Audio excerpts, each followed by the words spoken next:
Where did the runic alphabet originate? That is a very tricky question, and in the following I'm going to try to present to you briefly the idea that the origin of this Germanic alphabet was the border between the Germanic and the Roman world, also known as the limes.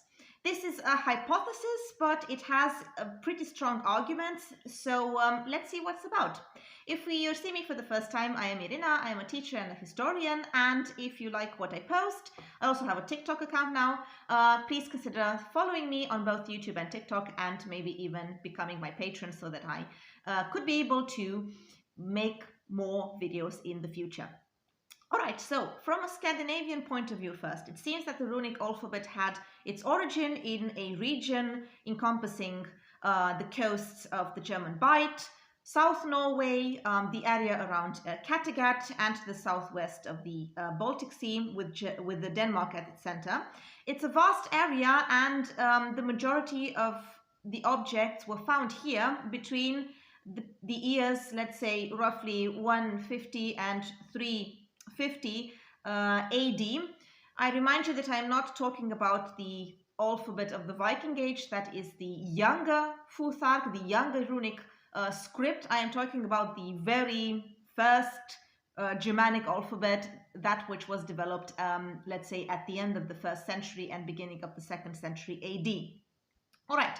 The oldest known object seems to be a comb on which we have an inscription, Haria. It was found in the Vimose bog and could have been made in regions south of the Baltic Sea. We have another item of about the same date, the Övre Stabbu spearhead, found in southern Norway, and it might have been a local product. And we also have spearheads with runes from Moss, that is on the island of Gotland, of around the same date. Another interesting object for us is the Meldorf brooch with an inscription which might be Roman or runic, it's not that clear, and it is of local manufacture, which means somewhere around the north coast of Germany. This object is dated to about 50 AD, so it's very old. However, that does not mean that runes, the runic alphabet, was necessarily created in this particular area, because, you know, both people and objects tend to move and travel. Some clues might be found if we try to think about and answer the question, who are the people who wrote in runes? Where did these people come from? It is true that runic brooches were found in Denmark and southern Sweden, and they might have been local products. This, however, does not mean that the runic writing originated exactly in this area, in the Scandinavian area. We also have runic objects, for example, found in the Torsberg bog, originating from an area somewhere between the lower Elbe and the middle of the lower Rhine. And the origin of the two weaponsmiths who signed their work on some of the finds in Illerup, Vagnio and Nithio, might actually be the Rhineland. So, coming back to this idea, or developing this idea, it would somehow be natural to try to trace the origin of this writing system near the borders of the Roman Empire, so in the area of the Rhine limes, because we have here a richness of contacts and relations between the Germanic tribes of Germania Superior and the tribes living near the northern coasts of the North Sea. And these contacts could have taken the route of the Rhine or the Elbe to the north. So, in other words, goods and culture could easily have spread from the Rhine estuary to the coast of the Northern Sea, or overland from the Rhine to the Elbe and further up north to the Baltic and to the Scandinavian area. So who could have developed this tribe? Well, we can think about a few hypotheses. It could have been developed, for example, by members of a Romanized tribe living in regions near the Rhine, possibly in the 1st century, by Germanic mercenaries serving in the Roman army who were more or less literate, returning home after 25 years of service, and, of course, merchants. The runes resemble some archaic alphabets. whether we talk about Greek alphabets, Etruscan, Archaic Latin, or Northern Italic alphabet, traces can be observed, so similarities with all these alphabets. The Archaic Italic alphabets, for example, they gradually fell into disuse in the last century BC or in the first century AD, when the official Roman alphabet became the rule. It may be that Germanic soldiers actually learned one of these archaic specimens and they transported it afterwards to the north. The problem with the north is that we don't really have any military diplomata. We have no epigraphic or written sources pointing out to Scandinavia as a place of origin for the Germanic peregrini, that is non-Roman settlers members of the Roman army. So nearly all the Germanic warriors were actually recruited from areas near the Limes, and we find records of ale and cohorte, for example, ubiorum, batavorum, caninefatum, frisiavonum, and everything reminding us of these Germanic tribes.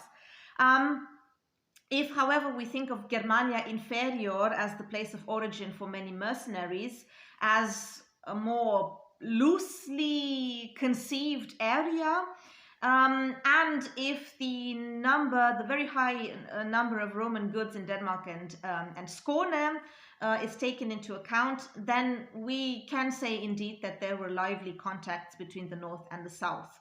Not only material goods were transported to the north. Roman influence can be seen in a lot of fields, such as arms, armor, clothing, in the names of the days of the week, for example, introduced during the reign of Augustus and possibly exported to Germania by Germanic mercenaries. For us, it's very interesting, the name of Wednesday, so Dies Mercurii, because its translation points out to this connection between the gods Mercury and Odin. They were both inventors of the art of writing. Mercury was also the god of trade, commerce, merchants, and also of the dead. Odin also has relationships to the world of the dead. So we can find a kind of a mixture of several elements which were evident at the beginning of the era and which mark the relationships between Romans and Germanic tribes. So literacy, alphabet, trading, and war. An unknown number of Germanic people living in Germania Libera had Roman civil rights as a result of them having served in the Roman army.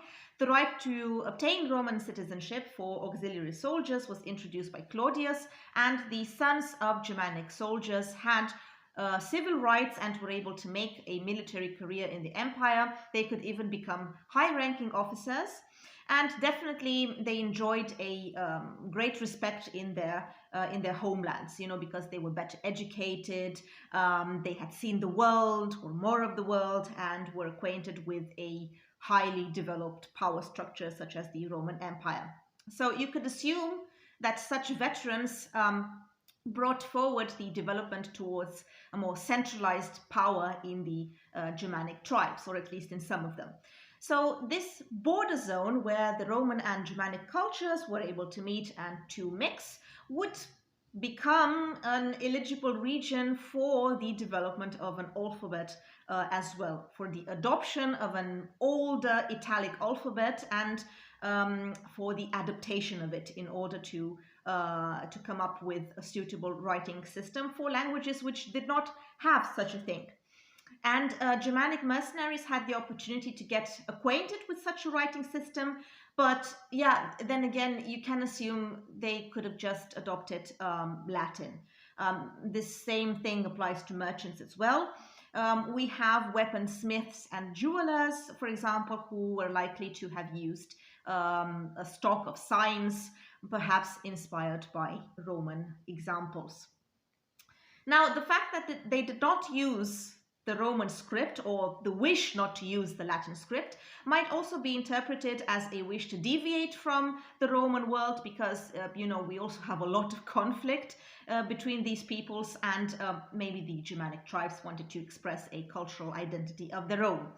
Anyway, the urge for such an alphabet emerged during the period when these people maintained stable relations, the use of a metal die, as is apparent from the weaponsmith's name I mentioned before, Vagnio, which is stamped on a spearhead from Ilarup, is Roman inspired, or seems to be Roman inspired. In peacetime, soldiers in the Roman army had to practice all kinds of crafts such as this, and there are striking resemblances between the ways in which Roman and Germanic weaponry was inscribed. For example, a widely observed custom was to write your name on the weapon. And since we have three spearheads with the legend of Vagnio, it is most likely that we are dealing with the signature of a weaponsmith. All right, now the fact that the majority of these runic objects were found in region very far away from the Roman Empire, but also far away from the Germanic provinces, seems to be a little difficult to understand unless we assume that there were also contacts between Germanic groups living in the Limes on the one hand and groups living far away in the north of Germania. We have the upcoming of a Danish elite in the 1st centuries AD, which seems to be connected with runic history as well. So in Denmark and probably in the south of Sweden as well, there emerged a society in which writing with runes was probably used for adding social status. In this way, one could aim at being unique, and it was a way to form a new elite. So if runes emerge somewhere along the Rhine, one could expect that we find some of the oldest objects here. However, the earliest runic evidence from the lower Rhine, from the Rhineland, generally speaking, dates from the 4th and the 5th centuries. So the oldest objects were not actually found here. But if the place of origin for the Torsbeth objects, so for example these scabbard heads, which is about the beginning of the 3rd century, is taken into account, then we may have a link in the area between the middle or lower Rhine and the lower Elbe. There is not enough evidence to support the assumption that the runic alphabet was actually developed in the Rhineland, but if we take into account the 2 2nd century weaponsmiths I mentioned before, Vagnio and Nithio, dating back to the 200s, then we might have further evidence. And there is the name of the comb, Haria, on the oldest known runic object, so from 160 AD. Pointing probably to the tribe of Hari, although the name could also just mean warrior or something related to that. This manufacturer of the Ilarup and Vimosa spearheads, Vagnio, who signed his work, came from this area, the Middle Rhine, and here we have a tribe who lived, which are the Vangiones, to whom his name probably refers, most certainly. And the name Nithio on a mount for a shield handle is also found in the Ilarup bog, and it points to the same region. And the weaponsmith might have something to do with the tribes of the Nidenses.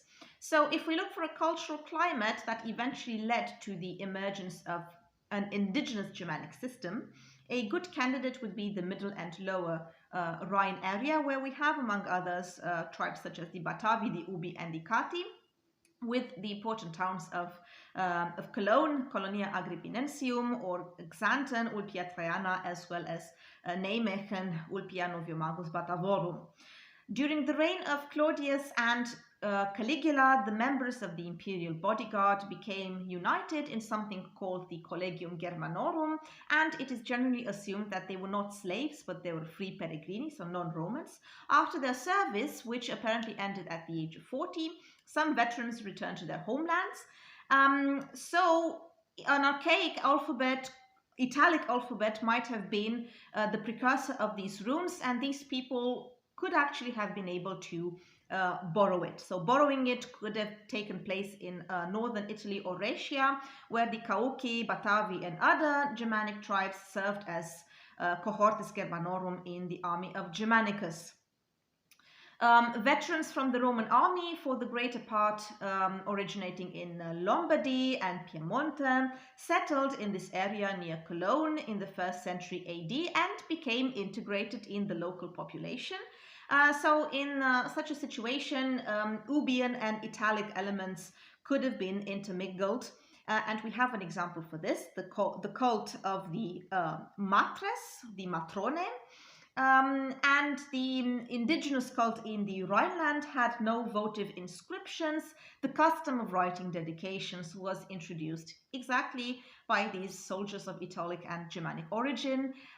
We have several letters, for example, from the North Italic archaic alphabets still being in use in the Rhine area, and these letters we can find as graffiti or on pots and potsherds. So that was it on my part about the Roman connection to the runes, and I will make a second part in which I will be talking about the connection between the Romans and the Danish area. So also from this perspective of the possibility that you know, the runic script alphabet actually migrated from this area of the limes to the far north. If you found it interesting and if you find my presentations interesting, feel free to like, subscribe, and also follow me on TikTok. And if you want me to produce more content, please consider becoming a Patreon, because I would need some support in the future if I am to continue with this little project. Thanks a lot and have a great day.